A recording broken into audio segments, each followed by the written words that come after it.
राधे राधे सभी को। कैसे आप सभी? अक्सर आपने मूवीज में देखा होगा कि जब भी पुलिस हीरो को अरेस्ट करने के लिए आती है और बोलती है यू आर अंडर अरेस्ट, तो हीरो बोलता है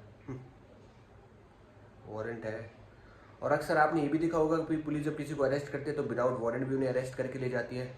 तो क्या वाकई में पुलिस किसी को भी ऐसी अरेस्ट कर सकती है, या फिर अगर उन्हें अरेस्ट करनी है तो हर बार उन्हें कोर्ट से परमिशन लेनी पड़ेगी? तो देखो, जब भी हम ऑफेंसेस की बात करते हैं तो ऑफेंसेस हमारे दो तरीके के होते हैं, cognizable offence and non cognizable offence.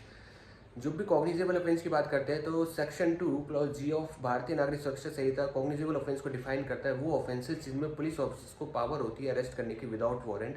और वहीं अगर हम नॉन कॉग्निजेबल की बात करें तो सेक्शन 2 क्लॉज ओ ऑफ भारतीय नागरिक सुरक्षा संहिता बताते हैं ऐसे ऑफेंस जिसमें police officer without warrant arrest कर सकता है। बट लेकिन इतना जानना ही काफ़ी नहीं है। तो देखो, सुप्रीम कोर्ट की एक जजमेंट आई थी जिसका नाम था Anish Kumar versus state of Bihar 2014 की, जिसमें सुप्रीम कोर्ट ने क्लियरली ये बताया था कि अगर पुलिस ऑफिसर किसी को अरेस्ट करता है और वो ऑफेंस 7 साल तक की पनिशमेंट से हमें पनिशेबल होता है, तो उस केसेस में अगर जो एक्यूज है वो आपके साथ कॉपरेट करने के लिए तैयार है पूरी तरीके से, तो आप उसको अरेस्ट नहीं करोगे, इवन दो वो कॉग्निजेबल ऑफेंस क्यों ना हो। क्योंकि हमारे जो भारतीय नागरिक सुरक्षा संहिता है उसमें एक शेड्यूल दिया हुआ है, पूरी लिस्ट है जिसमें बताया गया है कि कौन कौन से ऑफेंस कॉग्निजेबल होंगे, कौन कौन से कॉग्निजेबल नहीं होंगे। इसके साथ साथ ऐसा भी होता है कि कुछ ऑफेंसेस 7 साल से कम पनिशेबल होते हैं लेकिन वो कॉग्निजेबल की कैटेगरी में आते हैं।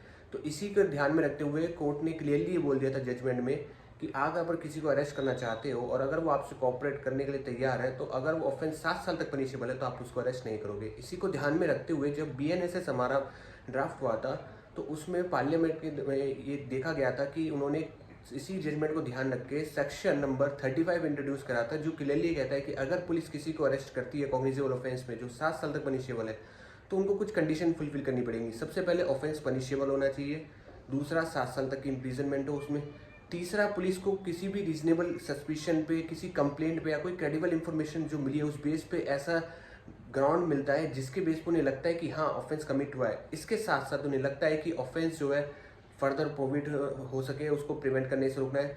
दूसरा, इन्वेस्टिगेशन अच्छे से करनी है। तीसरा, एविडेंस डिस्ट्रॉय से बचाना है। चौथा, कोर्ट में उसकी प्रेजेंस अच्छे से हो सके। और पांचवा, कि हम जो है उसमें देख सकें कि वो किसी और को अपने अगेंस्ट एविडेंस देने से ना रोक सके। और इसके लिए भी पुलिस को रीजंस रिकॉर्ड करने पड़ते हैं। वहीं अगर पुलिस इन सब रीजंस के एग्जिस्ट करने के बावजूद भी अगर अरेस्ट नहीं करती है तो उसके लिए भी उसको रीजंस रिकॉर्ड करने पड़ते हैं।